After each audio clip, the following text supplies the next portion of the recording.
all contact friends. Today we are continuing the book Message from a Teen in the Spirit World, The Big Journey by the Spirit Neio, Lucio. We are at the big journey. So we know that the story is about a boy who was ill, and he's giving us his impressions and opinions about what happened to him while he was ill and during his death. So today we're going to read The Big Journey. Lucio, I couldn't possibly tell you what happened next. My dreamless sleep lasted only a few hours because a strange nightmare came over me completely. It seemed like I was wandering around in a dark and indescribable atmosphere. It felt like Mum was bending over me, anxiously calling my name. I noticed her anxious hands touching my face and hair. I heard her cries of grief and tried to wake up and get my bearings, but it was no use. I suffered a lot during those moments of uncertainty and affliction. I availed myself of Aunt Eunice, who was carefully helping me. Little by little, while I was feeling tied down by Mum's calls, I got the impression that a higher power was very slowly pulling me out of bed. I understood that I was being held by some kind of sticky substance like a sticky substance like a bird stuck in the brush. I noticed, however, that someone was freeing me, ridding me of a burden, as when we take off a heavy coat. Hi, Vanessa. Then, in spite of continuing in the same dreamy atmosphere, I no longer felt Mum's hands, but only Aunt Eunice's, as they warmed my soul. "Come on, Carlos," I distinctly heard her exclaim. We withdrew to the doorway. Our aunt seemed quite interested in leaving with me in a hurry. Outside the moon was shining. I breathed the cool, scented night air like someone who was receiving a true heavenly blessing. So many days had passed in which I had endeavored to get better, but couldn't. Aunt Eunice was lovingly carrying me in her arms as if I were a small child. Although I couldn't coordinate my thoughts precisely, I was startled to realize that we were leaving the ground. Soothed by the caress of the gentle breeze, I didn't know what to wonder at the most, the improvement that had suddenly come over me, or the beauty of the night, anointed with fragrance and marvelous light. My contentment knew no bounds. I felt weak, overcome, incapable of saying a word, but I also felt as if I was being carried from the earth to a party in the stars. Every now and then Aunt Eunice looked at me with her kind and friendly eyes, and I smiled back, content and thankful for the blessing of being able to breathe painlessly and without getting tired.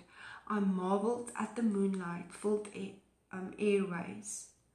Then the dreamlike impressions became much clearer. I was sure the evening had been no more than a fantasy, and that when I wake up, I would once again be in my old bed. Beautiful description by a 14-year-old boy that is discarnating. And I love this, the way that this is explained. It is so easy to understand. And if we go to the Spirit's book, that is so beautiful, that can verify everything that he is saying and telling us. There's a few things that I want to highlight tonight. It says here, again about his anxiousness and all that. But the thing is that it says, yes, little by little, while I was feeling tied down by Mum's calls, I got the impression that a higher power was very slowly pulling me out of bed. So the feeling that he got of his soul leaving his body, and I will explain a bit later in the Spirit's book, where it's beautifully explained by Alan Kardec about this.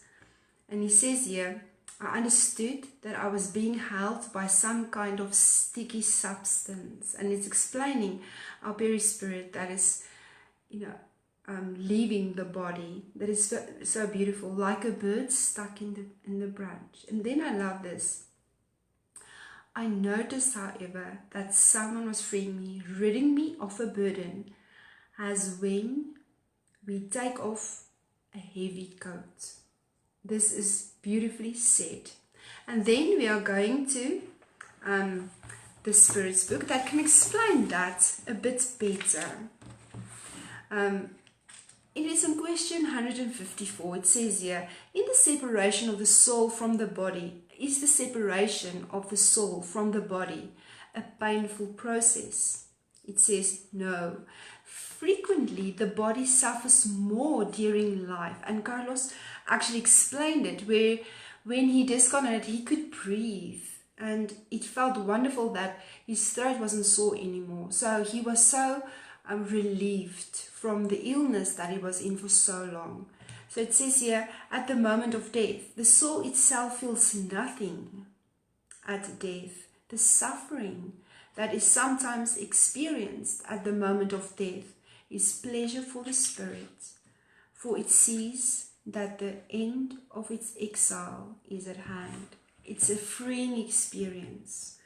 And there's actually a few, you can really go, the caption is the separation of the soul from the body, which is beautifully explained by the spirits in the Spirit's book. And then there's another one that I just wanted to see here. Can the final separation from the body, okay, it's in this one. Okay, it's talking about, you can see in question 160, it says, does a spirit immediately meet those whom it knew on earth and who died before it? Like Aunt Eunice, that is actually helping Carlos. And it explains that. I'm not going to read every question about this. And it says, after let me just see it, confusion of death. Upon leaving the body, is the soul immediately conscious of itself? And that's what it says. And we will see next week that, and this will be better explained, immediately is not the right word, it says here. It remains in a state of confusion for some times. And this is what Carlos was telling us. He says he thought he was in a dream state. So he thought he's going to wake up in his bed. So, and this is beautiful that we can verify everything in the Spirit's book in the end, which is amazing. And what I love about this book is because it's so easily explained, and if we can see it through a child, but it is good for all of us to hear. There's a question in the Spirit's book that I didn't read now in it, and it's asking about if it's the same for some spirits to disconnect, if they disconnect in the same way. But it says that it depends on the soul as well, how it awakes in state, if it was in a evil state, and if it does it help spirits that disconnect. And it says yes, because we can practice our consciousness on this side, and in a way we practice being not earthbound and release ourselves from everything that is actually not good for our souls. So it is a beautiful explanation. Please go and read it. This is easy to read, but the explanations in the Spirit's book are very important for us to understand. So next week, and this is easy, small chapters, but this is a great book. So if you have children, please get them this book. This is really a book that I do recommend, especially because he's telling it on his side, how he was feeling, his fears even. If you can talk to your children about these fears that some people have. I mean, if we talk to most people around us, you will see, especially if they don't understand, and even I think sometimes some spiritists are afraid of death.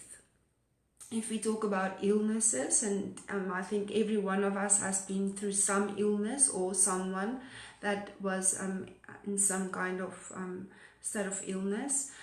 The point is that sometimes we are still in the fear of death, and that is the thing that we need, the perception that we need to change, and not only for ourselves, to practice it.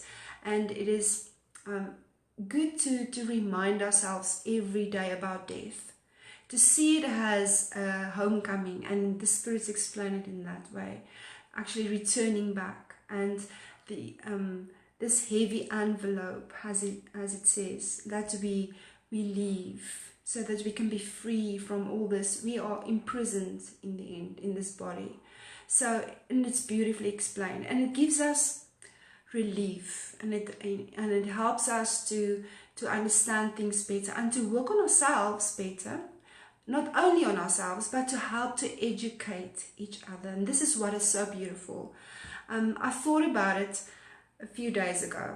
Every time that you go on your Facebook, when you have time, or whenever you do go on social media, there is always something amazing to learn from Kodak Radio. And this is a blessing to have a platform where we can share things like this with one another, and even in a simple way. And that is why it's so important. It is simple, but it is a knowledge that can free ourselves from fears and help us to practice our understanding and our thoughts. And when you go in, there's so many things that we can learn, and so many people like Carol and Sunshine and Fred, and there are so many that is on Kodak Radio doing great stuff. And sorry if I forgot someone's name, but it is amazing. And Vanessa, all the things that this has been done is so great, because you know that there's always something good for us to learn. And in everything, if you go and listen and we are still in ourselves, we will learn something. And we can, it is like a reminder to practice something. And tonight I want us to remind ourselves to practice, our consciousness about death, and to talk to one another about death.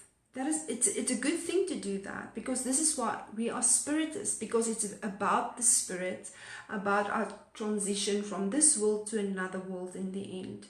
So we should really keep ourselves busy constantly. Even if you have a job and you go to your work or wherever we are, we should constantly have uplifting, conversations with one another, so that we can remind each other of things that to help each other, on this way, because we are here together, helping one another on a beautiful journey in the end.